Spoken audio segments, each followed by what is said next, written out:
Next, 5.01 Pointview update, and Mr. LaRose is going to join us and talk to us about this. Thank you, members of the board.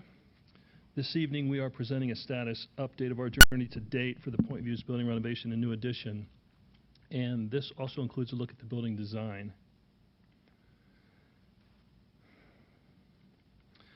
We presented our recommendation to renovate and expand Pointview back in January when the board gave us the nod to move forward, and we immediately started working on the preliminary design that was presented and approved by the Westerville Planning Commission on March 25th. During the month of April and going into May, we met with students, staff, the PTA, and Pointview neighbors to solicit their input on building needs and our schematic design. And on May 13th, we completed the construction bid documents and advertised in the dispatch for bids the same day. This is a photo of one of our student focus groups that Mrs. Burcham set up for us. This is a group of second and third graders. And in general, the feedback from students was similar to the feedback we received from administrators. Students support the addition of classroom walls, enlarging the Art and Media Center. They would like to see an updated cafe with an entertainment room for kids, and added that teachers should also have a room to relax in. And there is also a strong desire to see outdoors, and as one student put it, by adding 1,000 windows. Yeah, that is a problem there. In addition, students would like to see more happy colors used, like in a rainbow or neon, more comfortable furniture, their own Chromebooks. They do not like sharing. Emma said, "This may sound crazy, but how about a glass roof?" And Zoe requested a petting zoo. And when we told her that this might be a challenge, she quickly added that it could be a stuffed animal petting zoo. That's doable. We ought to be able to do And of course, they would like less homework. Another area where students provided a lot of feedback were the restrooms. And they especially do not like that students can look over the partitions.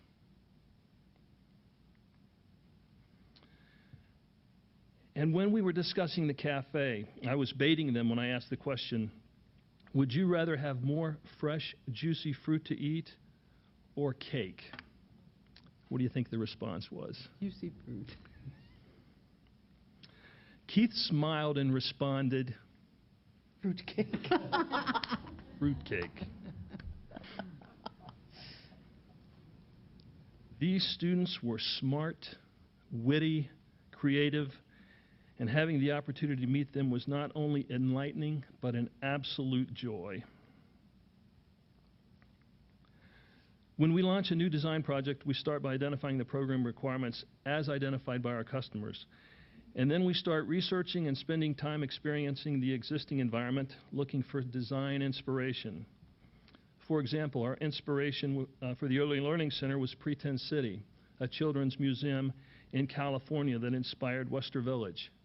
Coffee houses like Starbucks became our inspiration for the Academic Enrichment Center, and student unions on college campuses for the new Multimedia Center that is currently under construction at Walnut Springs.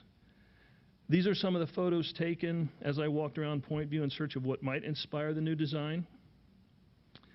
And as I was taking pictures from the roof, the sun started peeking through the clouds just over the water tower.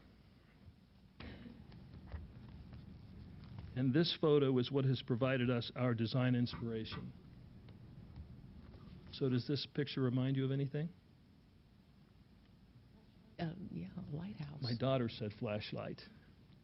Lighthouse. Yeah. There you go. The lighthouse became our design inspiration. Just as a lighthouse shines its light to navigate ships safely through the journey at sea, our vision is to create an environment that will help guide students along their educational journey. Even the name Pointview seems to fit. View of a point of light in this case. This is an aerial view of the property bound by Pointview Drive to the west, or at the bottom of this view, Huber Village Park to the east, and single-family homes to the north and south. This is the site plan showing the new addition. The design is symbolic of a ship that has found its way back home. The addition adds just over 14,000 square feet, or 39% to the current square footage of 37,000. You can also see the site is made up of two properties, and one of the requirements in obtaining Planning Commission's approval is that the two properties be consolidated to one. The paved play area in the upper left side of the existing building is being demoed to accommodate the new addition, so that this summer we will be setting up a temporary asphalt play area, including basketball courts, using the staff parking lot shown on the left side of the bus loop.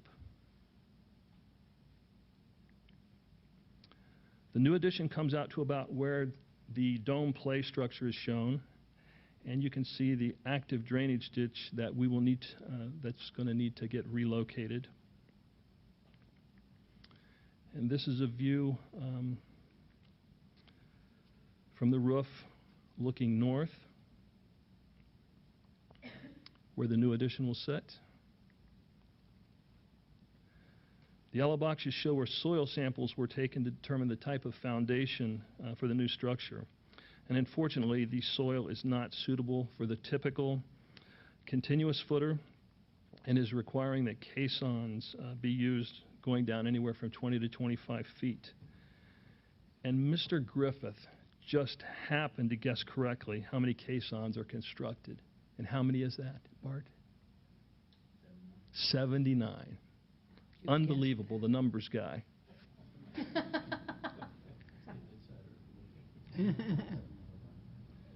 This is the existing floor plan that shows 21 instructional spaces.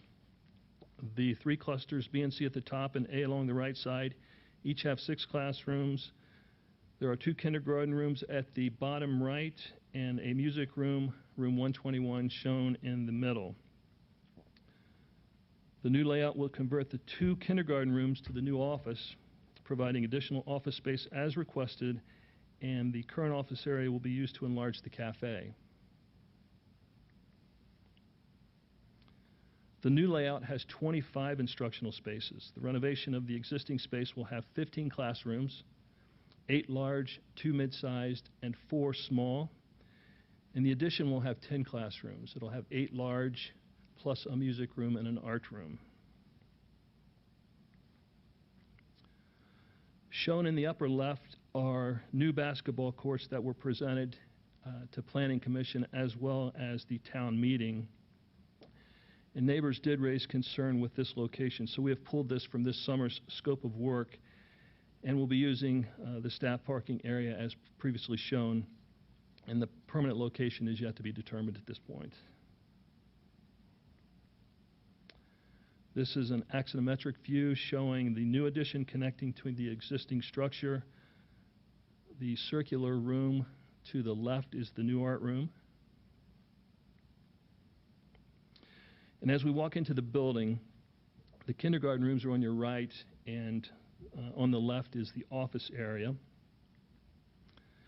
The existing lobby skylight that most people don't even notice when they walk in is constructed with translucent panels, obstructing any view. So we're looking at replacing the existing panels with clear panels in support of Emma's request for a school with a glass roof.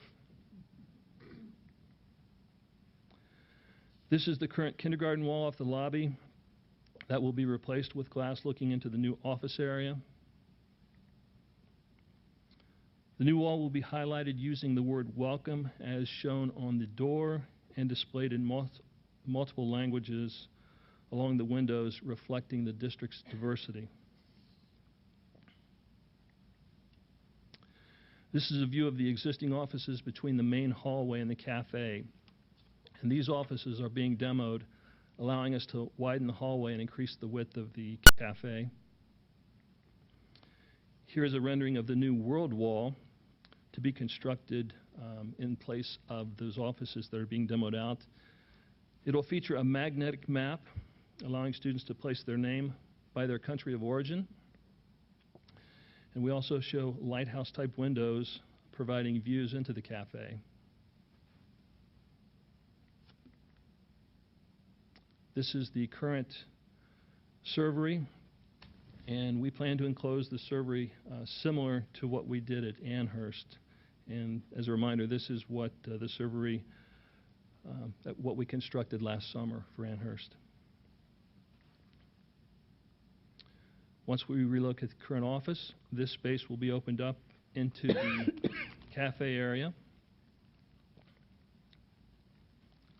Behind the two trees are windows into the existing office. And as an alternate, we are bidding opening this wall up with a glass wall to provide more natural light into the cafe that currently has none. This is a photo that we provided to the design team as an example of what students requested for the kids' entertainment room. It shows cheerful colors, neon, a TV, and comfortable furniture.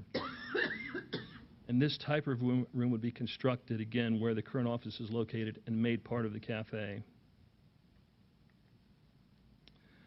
A view of the media center that administration and students would like to see enlarged. For the new media design, we reviewed the design process that we used at Walnut Springs. This is a college campus student union that provided our design inspiration for Walnut. It shows natural finishes with comfortable seating and a relaxed focal point, in this case being a fireplace. And this is a rendering of what is currently under construction at Walnut. We have named the center, Walnut Springs has been named the Center for Inspiration. And you can see the influences from the previous slide, the flooring, the furniture, and the monitors that are built into the fireplace. And this is a rendering of what is currently under this is what we're calling the exploration station for Pointview. The lighthouse is built into the circulation desk as a focal point. The panther mascot will arch over one of the pathways. And along the back wall, you can see a series of monitors that will be linked together to form one image, built to look like a window wall. And our goal is to display multiple adventures. In this rendering, you see an underwater adventure. And we hope to pique the interest of a student, thus continuing their exploration by checking out a book in reference to their visual adventure. Other adventures could be a space exploration, an Arctic expedition, or an African safari. And you can travel the world and beyond without leaving the station. We are researching the possibility of installing a floor that is a map of Westerville, serving as a learning tool. As an example, this is a photo of a floor that I saw at a rice plantation when I was in South Carolina. So I know it's doable. This is a typical classroom with walls and built-in storage cabinets for students and teachers, similar to what we constructed at Twain and Frost when we enclosed those classrooms back in 2002. And where feasible, we are installing sinks in each of the classrooms. We are using natural-looking finishes and paint colors that are similar to what was used at the Learning Center. This is just one of our preschool classrooms at the ELC. Emma's glass roof will be constructed in the corridor that links the new addition to the existing building, and we plan to include signage that recognizes Emma's contribution toward the design. And we're also planning to create outdoor learning environments on each side of that corridor. The new addition will feature a corridor with a wall that weaves through the center of the addition as well as the existing structure. The wall symbolizes the movement of water, and in this rendering, the corridor is used as a small learning area just outside of the classrooms. And at the end of the hallway, you can see the doors leading into the new art room. This is the current art room, that is located in what was originally the locker shower area. It's extremely tight, and this view is actually standing outside of the doorway. For the design of the art room, we went back to studying our symbolic lighthouse, the water tower, and we focused on the top portion of a lighthouse design, the lantern, a circular wall of glass. So here's an exterior view of the new art room based on the lantern design. It is a round glass enclosure that is accented at the top with the color wheel, which is a perfect fit for an art room. This is an interior view, and at the very top you can see a portion of a skylight, and this is symbolic of a lens that is used to light a lantern. And the markings you see on the floor in orange are markings for a sundial, and it's designed to be used as a teaching tool for telling time based on where the sun from the skylight hits the floor.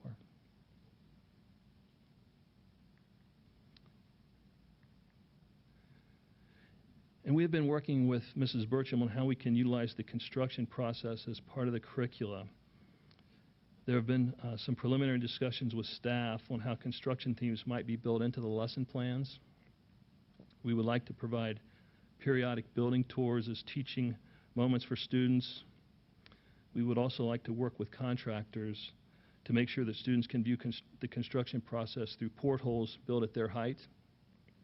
And two, show how the types of math and critical thinking skills that are used in the construction process and how they're linked to what a student learns in the classroom.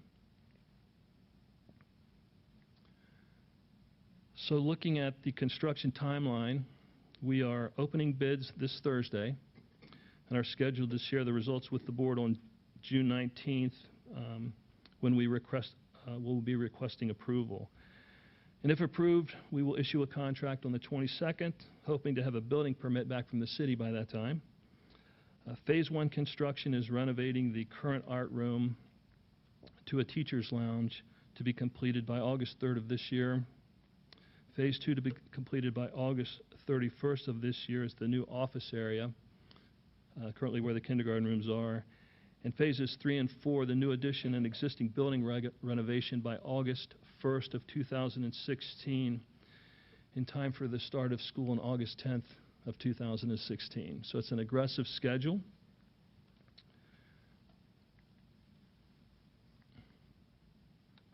Questions, comments? Jeff, I believe you have the soul of a poet. Mm-hmm. A pragmatic poet, but a poet nonetheless. I really appreciate the information on the entirety of the piece. I'm really excited about this. The beacon idea, the lighthouse idea, this is what Pointview should be. It is, for many of our kids, the entry point into American education. And I am really excited about what's happening here. I'm excited also, though, about the 79 caissons, because for years we talked about the difficulty of the soil there and how that could be handled and what the needs would be if and when we were ever able to change Pointview. I know you've had that in your head for years now, so I'm very glad to see that we're able to deal with the soil as it is. I just want to echo some of the things, too, that Nancy said. Boy, I tell you, I am impressed. I especially like that new art room. Those kids are going to love that. And you've got the color at the top. I mean, that's amazing. I wish our centenarian was still here. She'd like, Oh, she'd love it. wow. Even I would feel great going to school like that, you know, when we didn't have those kinds of things. But this is fabulous. I think it's so fitting because when we originally sat down with the design team, we stressed the point that Pointview will be viewed as a destination. Mm-hmm. And then again, just seeing that sun come through the clouds over the water tower and that symbolism of a lighthouse as a destination for ships, Yep. and using that symbolically as we guide I appreciate students through their you're journey. taking the time to ask the students, too, because it's amazing what they come up with. It was a and hoot. when you walk in there, Absolutely. you know, it's how they can analyze it. Because it could be a depressing situation with no windows. I felt that when I went through it, I know, and the students brought that out, which is amazing. Thanks for all your work. You're welcome. Thank you. Oh, I would just say that really, Pointview was the first building, Jeff, you and I walked into, I think, when school was in session. We did so many projects last summer and had an opportunity to talk. I think really it's worth emphasizing when we talk about the board's responsibility to the community, students, parents, residents, businesses, and we think about how much work and effort, vetting, conversations, meetings, all the way from, our youngest students all the way through those surrounding that area. I think that's just reflective of the board's expectations on how we're going to operate within the district. I think it's reflective of the administration's capabilities and expertise and the care that they put into these projects. So I just think it's worth calling out that you itemized a number of meetings. This was a tremendous amount of work just to get to the starting line, as we go into a permitting process. It was planful. It was very focused on the needs of the students and the needs of the students as it represented our demographic of student population attending that school. Just very, very pleased with how the whole process has come together. So my thanks to you, to Bob, to the rest of the team that's been involved in this. Thank you.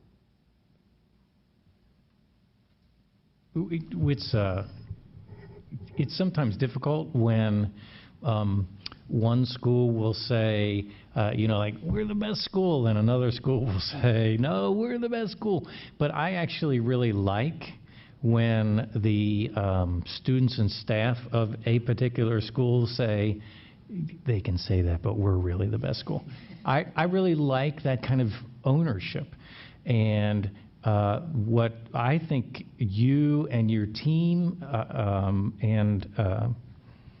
I think you have captured a sense of Pointview and those students and staff raising their head and say, you know what, we are really an awesome place to be.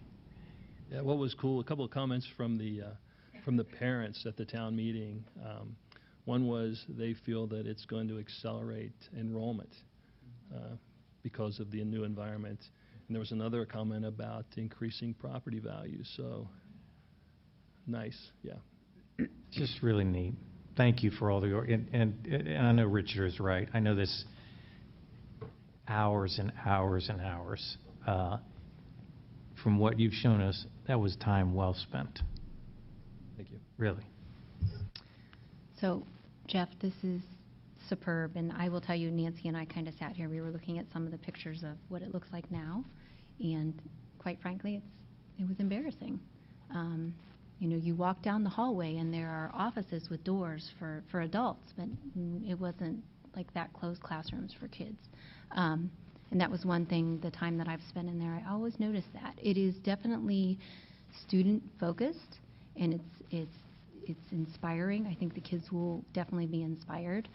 You can tell that every little detail that the kids gave you, you really tried to work it in, and I think that will give them ownership, not just for now, but for years to come, which is so important.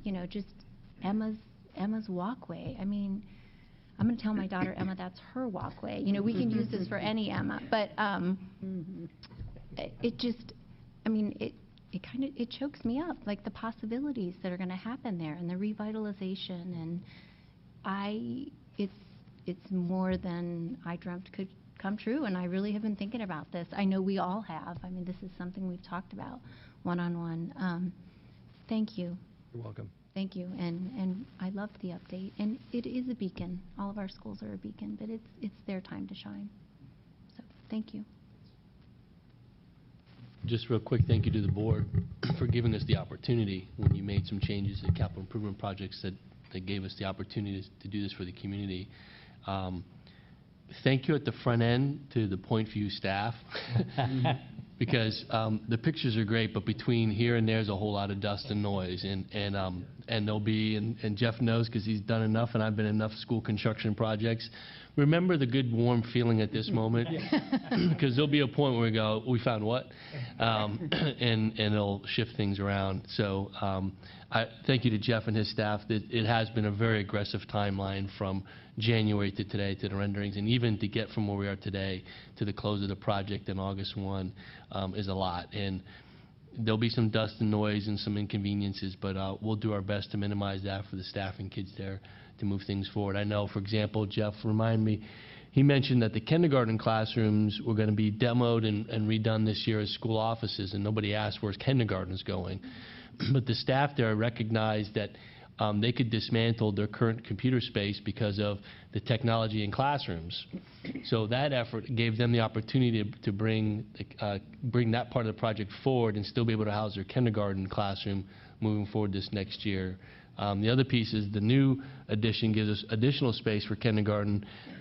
We'll see how all-day kindergarten goes for us, but if there's opportunity for expansion, we'll have some space available there to house that if that's where we get to. So, One quick question. We own the land that you mentioned you have to attach the two and make it one parcel or something, and that's just because the city is telling us we have to do it that way, and so that shouldn't be an issue, should it? Or will that take a while? No, the problem is with the two properties and where you have the line between the two, that sets up easement restrictions when you build, so it's cleaner if we can just eliminate that line by creating one piece of property. Right, okay. Thank you. Good?